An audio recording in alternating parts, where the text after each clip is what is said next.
5 ফেব্রুয়ারি 2013 সেদিন ৭১-এর কুখ্যাত রাজাকার কাদের মোল্লার যাবজ্জীবন কারাদণ্ডের রায় ঘোষণা করেছিল আন্তর্জাতিক অপরাধ ট্রাইব্যুনাল। এই প্রহসনমূলক রায়ের প্রতিবাদে এবং কাদের মোল্লা সহ সকল মানবতা বিরোধী যুদ্ধাপরাধী রাজাকারদের সর্বোচ্চ শাস্তি মৃত্যুদণ্ডের দাবিতে সর্বস্তরের বাঙালিরা সেদিন জড়ো হয়েছিল শাহবাগে। বাংলার আকাশ বাতাস কাঁপিয়ে শাহবাগ থেকে ধ্বনিত হয়েছিল কোটি প্রাণের এক দাবি: মানবতার শত্রু স্বাধীনতা বিরোধী ঘৃণ্য রাজাকারদের ফাঁসি। ক্রমেই সে আন্দোলন শাহবাগের সীমানা অতিক্রম করে ছড়িয়ে পড়েছিল সমগ্র বাংলাদেশে।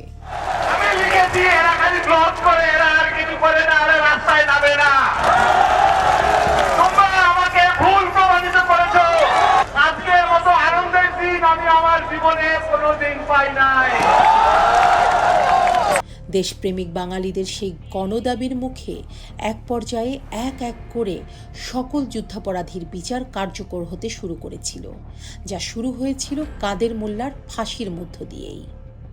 ৭১-এর রাজাকারদের কবর রচনা হয়ে গিয়েছিল মূলত ২০১৩ সালের ৫ ফেব্রুয়ারিতেই। আর তাই সেই রাজাকারদের উত্তরসূরিরা এই দিনটিকেই বেছে নিয়েছিল বাংলাদেশের স্বাধীনতা ও মুক্তিযুদ্ধের উপরে সবচেয়ে বড় আঘাত হানার মধ্যে দিয়ে। একই সঙ্গে ১৯৭১ সালে পাকিস্তানের পরাজয়ের এবং ২০১৩ সাল থেকে শুরু হওয়া রাজাকারদের বিচারের প্রতিশোধ নেয়ার জন্য তারা বেছে নেয় ৫ ফেব্রুয়ারিকেই। ২০১৩ সালের শাহবাগের গণজাগরণের এক যুগ পরে ২০২৫ সালের ৫ ফেব্রুয়ারিতে ৭১-এর রাজাকারদের উত্তরসূরি পাকিস্তানের প্রেতাত্মারা মব হামলা চালায় ধানমন্ডি ৩২ নম্বরে এবং ভেঙে ফেলে বঙ্গবন্ধুর বাড়ি।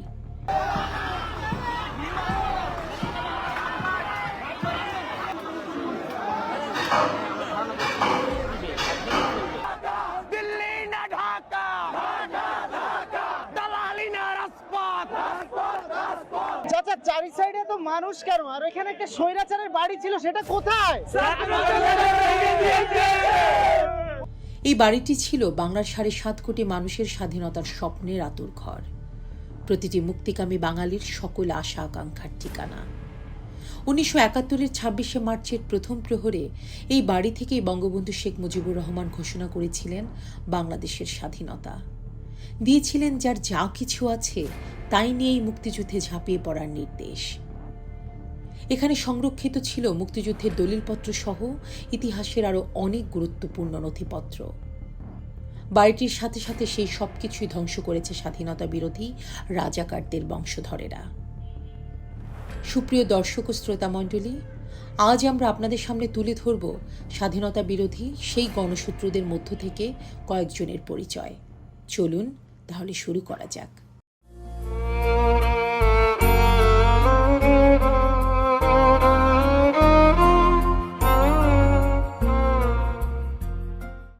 তালিকার শুরুতেই যে নামটি রয়েছে সেটি হচ্ছে আবদুল্লাহ বিন সাফি। সাফি ঢাকার উত্তরার বাসিন্দা। ৫ ফেব্রুয়ারি ২০২৫ তারিখ ধানমন্ডি ৩২ নম্বরে বঙ্গবন্ধুর বাসভবনে যে দলটি ক্রেন কিংবা বুলডোজার নিয়ে গিয়েছিল, সাফি সেই দলেরই একজন। Uttara high school and college থেকে ২০১০ সালে মাধ্যমিক এবং ২০১২ সালে উচ্চ মাধ্যমিক পরীক্ষায় উত্তীর্ণ হয়ে সাফি ডেফোডিল ইন্টারন্যাশনাল ইউনিভার্সিটিতে ভর্তি হয়। এখন পর্যন্ত যে সমস্ত জায়গায় চাকরি করেছে সাফি, তার মধ্যে অন্যতম আল ফাত্তাহ, স্টার্ট আপ মাইন্ড এবং ইনোভেটিভ উম্মাহ। তালিকার দ্বিতীয় নম্বরে আছে ফারদিন হাসান। রাজধানী ঢাকার মিরপুরের বাসিন্দা ফারদিনের গ্রামের বাড়ি পাবনা। ৫ ফেব্রুয়ারি ২০২৫ তারিখে ধানমন্ডি ৩২ নম্বরে বঙ্গবন্ধুর বাসভবনে যে দলটি হামলা করেছিল, ফারদিন তাদের মধ্যে অন্যতম।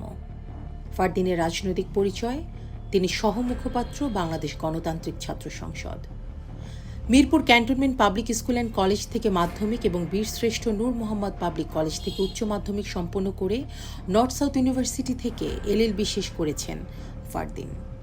এই পর্যন্ত যে সমস্ত জায়গায় চাকরি করেছেন ফারদিন, তাদের মধ্যে দ্য বাংলাদেশ ডায়ালগ এবং দ্য ইনকোয়েস্ট অন্যতম। তালিকার তৃতীয় নম্বরে যে নামটি আছে তিনি ডক্টর মাহমুদা মিতু। গ্রামের বাড়ি বরিশাল বিভাগের বরগুনা জেলার বেতাগী উপজেলায়। তিনি থাকেন ঢাকায়, পেশায় চিকিৎসক। ৫ ফেব্রুয়ারি ২০২৫ তারিখে ধানমন্ডি ৩২ নম্বরে বঙ্গবন্ধুর বাসভবন ভাঙচুরে তার পূর্ণ সমর্থন এবং সক্রিয় অংশগ্রহণ ছিল। মিতুর রাজনৈতিক পরিচয়: যুগ্ম সদস্য সচিব, জাতীয় নাগরিক পার্টি। তালিকার 4 নম্বরে আছেন সাদিক মাহবুব ইসলাম। ঢাকার বাসিন্দা সাদিক পেশায় সাংবাদিক। 2024-এর জুলাই আগস্টে সামাজিক যোগাযোগ মাধ্যমে প্রোপাগান্ডা ছড়ানোর মধ্যে দিয়ে আন্দোলনকে বেগবান করায় যারা সবচেয়ে বড় ভূমিকা পালন করেছিলেন তাদের মধ্যে অন্যতম সাদিক। সাদিক পড়াশোনা করেছেন ঢাকা বিশ্ববিদ্যালয় থেকে অর্থনীতি বিভাগে। এ পর্যন্ত যে সমস্ত জায়গায় তিনি চাকরি করেছেন তাদের মধ্যে অন্যতম news views media, economics study centre, the financial express Bangladesh, Netra news, the business standard. তালিকার 5 নম্বরে আছেন আশরাফা খাতুন। আশরাফা খাতুনের পৈতৃক নিবাস সম্ভবত খুলনা জেলার তেরখাদা উপজেলায়। বর্তমানে তিনি ঢাকায় বসবাস করছেন। পড়াশোনা করেছেন ঢাকা বিশ্ববিদ্যালয় থেকে ইন্টারন্যাশনাল রিলেশনসে। বর্তমানে বাংলাদেশ গণতান্ত্রিক ছাত্র সংসদের মুখপাত্র তিনি। তালিকার 6 নম্বরে আছেন নুসরাত তাবাসসুম। পৈতৃক নিবাস কুষ্টিয়া, থাকেন ঢাকাতে। পড়াশোনা করেছেন ঢাকা বিশ্ববিদ্যালয়ের পলিটিক্যাল সায়েন্স থেকে। 2023-এর মার্চ থেকে জুলাই পর্যন্ত তিনি ছিলেন ঢাকা বিশ্ববিদ্যালয়ের ছাত্র অধিকার পরিষদের যুগ্ম সাধারণ সম্পাদক এবং 2023 সালের অক্টোবরে তিনি যোগ দেন গণতান্ত্রিক ছাত্র শক্তিতে, যেখানে তিনি ছিলেন যুগ্ম সদস্য সচিব। 2024-এর জুলাই আন্দোলনের অন্যতম প্রধান সমন্বয়ক ছিলেন তিনি। বর্তমানে জাতীয় নাগরিক পার্টির যুগ্ম আহ্বায়ক। তালিকার 7 নম্বরে আছেন এসএম আমিনুল ইসলাম। গ্রামের বাড়ি মানিকগঞ্জ, থাকেন ঢাকার মিরপুরে। সাদিক মাহবুব ইসলাম, নুসরাত তাবাসসুম এবং আশরাফা খাতুনের ঘনিষ্ঠ বন্ধু তিনি। ধানমন্ডি 32 নম্বরে বঙ্গবন্ধুর বাসভবন ভাঙচুরে ওই 3 জনের সঙ্গে তিনিও অংশ নিয়েছিলেন। ঢাকা বিশ্ববিদ্যালয় থেকে তিনি বিবিএ এবং এমবিএ শেষ করেছেন। তালিকার 8 নম্বরে আছেন ফারহান সাদিক। জনপ্রিয় Facebook content creator lilliput Farhan নামে তিনি পরিচিত। জুলাই সন্ত্রাসে সক্রিয় ছিলেন তিনি। 5 আগস্ট 2024-এর পর থেকে প্রতিনিয়ত বঙ্গবন্ধুর অবমাননা করে গেছেন এবং অবমাননামূলক ভিডিও বানিয়ে গেছেন তিনি। 5 ফেব্রুয়ারি 2025-এ ধানমন্ডি 32 ভাঙচুরেও অংশ নিয়েছিলেন তিনি। মাধ্যমিক এবং উচ্চ মাধ্যমিক সম্পন্ন করেছেন পাবনা ক্যাডেট কলেজ থেকে। বর্তমানে ঢাকা বিশ্ববিদ্যালয়ে ইংরেজি বিভাগে স্নাতক করছেন। তালিকার 9 নম্বরে আছেন নুরুজ্জামান কাফি। কাফি জনপ্রিয় ফেসবুক এবং ইউটিউব কন্টেন্ট ক্রিয়েটর। তিনি লেখালেখিও করেন। একাধিক প্রকাশিত বই রয়েছে তার। জন্ম 2001 সালে কুয়াকাটার আজিমপুর গ্রামে। পিতা ABM হাবিবুর রহমান, মাতা হাসিনা বেগম এবং ভাই নুরুল্লাহ আল মামুন।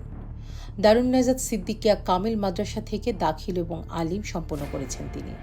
বর্তমানে তিনি রাজধানীর সরকারি বাংলা কলেজে ইংরেজি বিষয় নিয়ে লেখাপড়া করছেন। তালিকার 10 নম্বরে আছেন হাসান ইনাম। পুরো নাম শেখ ইনামুল হাসান, পরিচিত হাসান ইনাম নামে। এই নামেই লেখালেখি করেন। 2024 সালের জুলাই সন্ত্রাসের অন্যতম ইন্ধনদাতা ও ক্ষেত্র প্রস্তুতকারী লেখক ও প্রকাশক মোহাম্মদ নাজিম উদ্দিনের বাতিঘর প্রকাশনী থেকে প্রকাশিত তার একাধিক বই রয়েছে। গ্রামের বাড়ি খুলনার সাতক্ষীরায়, থাকেন ঢাকায়। দারুন নাজাত সিদ্দিকিয়া কামিল মাদ্রাসা থেকে দাখিল এবং আলিম সম্পন্ন করে 2021 সালে ঢাকা বিশ্ববিদ্যালয়ে ইসলামিক স্টাডিজ বিভাগে ভর্তি হন এবং এখনও পড়াশোনা করছেন। বৈষম্য বিরোধী ছাত্র আন্দোলনের প্রথম কেন্দ্রীয় কাউন্সিলের সাধারণ সম্পাদক তিনি। তালিকার 11 নম্বরে আছেন মোহাম্মদ ফারহান সরকার দিনার। বাড়ি দিনাজপুর জেলায়, থাকেন ঢাকার মিরপুরে। বৈষম্য বিরোধী ছাত্র আন্দোলনের সিনিয়র যুগ্ম সদস্য সচিব তিনি। LLB করেছেন মানারত ইন্টারন্যাশনাল ইউনিভার্সিটি থেকে, কাজ করেছেন বিশ্ব সাহিত্য কেন্দ্রে এবং বর্তমানে চাকুরিরত আছেন ব্রাঞ্চ ম্যানেজার হিসাবে মেঘনা লাইফ ইন্স্যুরেন্স কোম্পানিতে। তালিকার 12 নম্বরে আছেন সাইমন ইসলাম। সাইমনের বাড়ি চিটাগং, কিন্তু বর্তমানে তিনি থাকেন ঢাকাতে। Saimon Wills Little Flower School and কলেজে পড়াশোনা করেছেন। বর্তমানে তিনি ইনস্টিটিউট অফ সায়েন্স অ্যান্ড টেকনোলজিতে BBA করছেন। তালিকার 13 নম্বরে আছেন ফাহিম কবির। গ্রামের বাড়ি চট্টগ্রাম বিভাগের চাঁদপুর জেলায়। বর্তমানে তিনি থাকেন ঢাকায়। পড়াশোনা করেছেন BCSIR হাই স্কুল থেকে। বৈষম্য বিরোধী ছাত্র আন্দোলনের শাহবাগ থানার সাবেক আহ্বায়ক তিনি। তালিকার 14 নম্বরে আছেন আলী ওহাব সৌহার্দ্য। সৌহার্দ্য একজন বাংলাদেশি লেখক ও অভিনেতা। যিনি মূলত বাতিঘর প্রকাশনী থেকে প্রকাশিত তার বই অনার্য দেব ও মেটাফর্মিক নিশীথে এবং বেশ কিছু ওয়েব সিরিজে অভিনয় করার জন্য পরিচিত। 2024 সালের জুলাই সন্ত্রাসে তার সক্রিয় অংশগ্রহণ ছিল। 5 ফেব্রুয়ারি 2025 তিনি সামাজিক যোগাযোগ মাধ্যমে ধানমন্ডি 32 নম্বরে বঙ্গবন্ধুর বাসভবন ভাঙচুর এবং যে কোনো উপায়ে জননেত্রী শেখ হাসিনাকে হত্যার উস্কানি দেন। তালিকার 15 নম্বরে আছেন আব্দুল্লাহ মোহাম্মদ রুহেল। রুহেল সম্পর্কে তেমন কোনো তথ্য আমরা পাইনি। তালিকার 16 নম্বরে রয়েছেন ইব্রাহিম নীরব। জন্মস্থান ও পৈতৃক নিবাস মুন্সিগঞ্জের লৌহজং উপজেলার কলমা গ্রামে। 2018 সালে কলমা লক্ষ্মীকান্ত উচ্চ বিদ্যালয় থেকে এসএসসি পাশ করেন তিনি।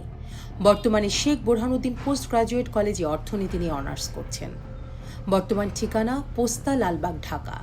জুলাই সন্ত্রাস তথাকথিত বৈষম্য বিরোধী ছাত্র আন্দোলনের একজন আলোচিত সমন্বয়ক তিনি। 2024 জুলাই সন্ত্রাসী কর্মকাণ্ড থেকে শুরু করে 5 ফেব্রুয়ারি 2025 তারিখে ধানমন্ডি 32 নম্বরে জাতির জনক বঙ্গবন্ধু শেখ মুজিবুর রহমানের বাসভবন ভাঙচুরে তার সক্রিয় অংশগ্রহণ ছিল। তিনি কবি হিসাবে পরিচিত। একাধিক কবিতার প্রকাশিত বইও রয়েছে তার।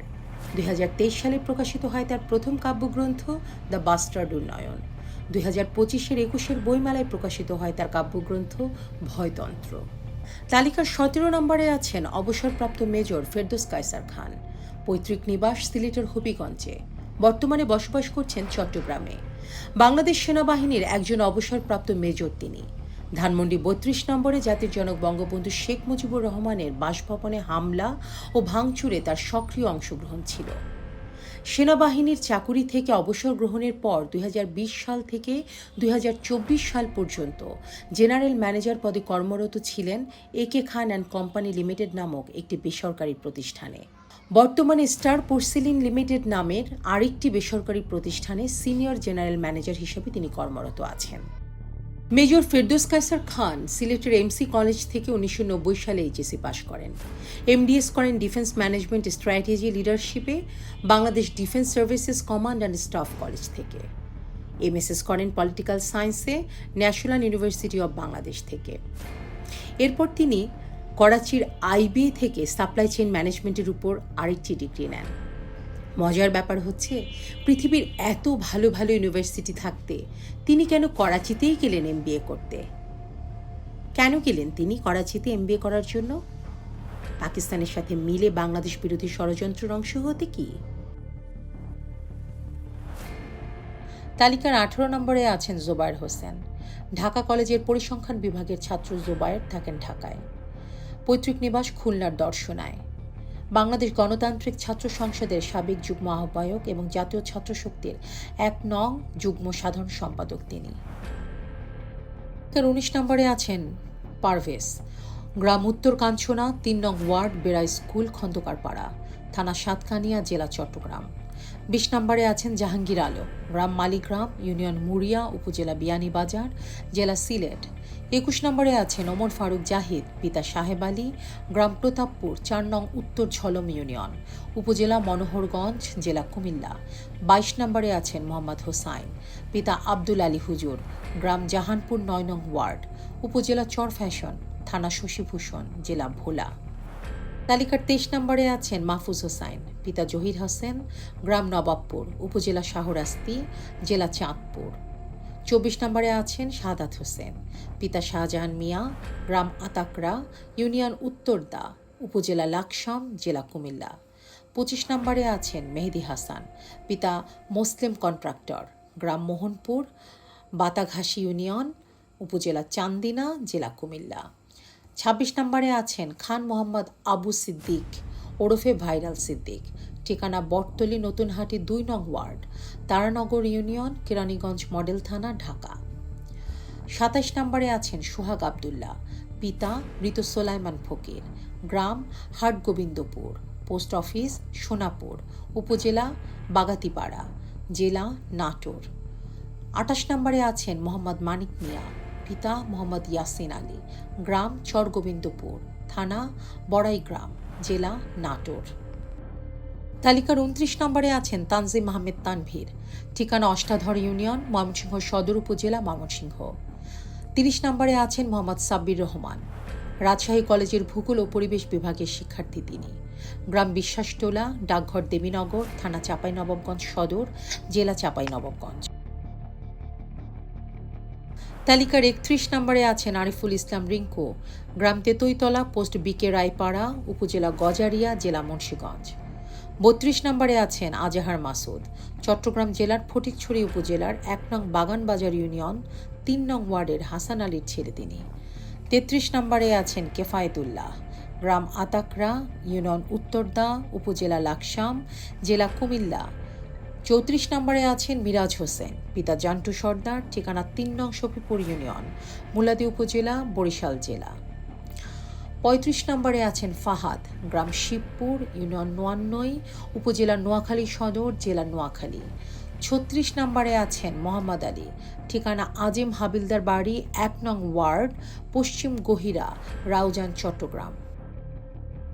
তালিকার ৩৭ নম্বরে আছেন সিফাত রহমান শিমুল, সভাপতি ৪ নং ওয়ার্ড, মাওনা ইউনিয়ন ছাত্রদল। পড়াশোনা করেছেন ইসলামের ইতিহাসে, সেশন ২২-২৩, কবি নজরুল সরকারি কলেজ, ঢাকা। পিতা নুরুল ইসলাম, পেশায় অটোরিকশা চালক। গ্রাম বারতোপা, পোস্ট অফিস দক্ষিণ বারতোপা, ইউনিয়ন মাওনা, উপজেলা শ্রীপুর, জেলা গাজীপুর। ৩৮ নম্বরে আছেন আল ফুয়াদ ইমন, পিতা আল মামুন, গ্রাম রুদ্রপুর, উপজেলা নিয়ামতপুর, জেলা নওগাঁ। তালিকার ৩৯ নম্বরে আছেন খলিলুর রহমান মাসুম, গ্রাম শঙ্করপুর, পোস্ট অফিস খিলপাড়া, থানা চাটখিল, জেলা নোয়াখালী। ৪০ নম্বরে আছেন আবরার আল রাফি, পিতা আতাউর রহমান, গ্রাম রসুলগঞ্জ, কোটতলী, থানা পাটগ্রাম, জেলা লালমনিরহাট। বঙ্গবন্ধু শেখ মুজিবুর রহমান বলেছিলেন, মুক্তিযুদ্ধে ধর্ষিতা মেয়েদের পিতার নামের জায়গায় আমার নাম লিখে দাও, আর ঠিকানা লিখে দাও ধানমন্ডি ৩২। মুক্তিযুদ্ধের ৪ লক্ষাধিক বীরাঙ্গনার সেই ঠিকানায় যারা ধ্বংসযজ্ঞ চালিয়েছে তাদেরকে চিনে রাখুন। তারা দেশের শত্রু, জাতির শত্রু, মানবতার শত্রু। তারা দেশদ্রোহী, স্বাধীনতা বিরোধী নব্য রাজাকার। এই বাংলার মাটিতে ৭১-এর ঘাতক দালাল রাজাকারদের বিচার হয়েছে। ধানমন্ডি ৩২-এ হামলাকারী নব্য রাজাকারদের বিচারও একদিন এই বাংলার মাটিতেই হবে।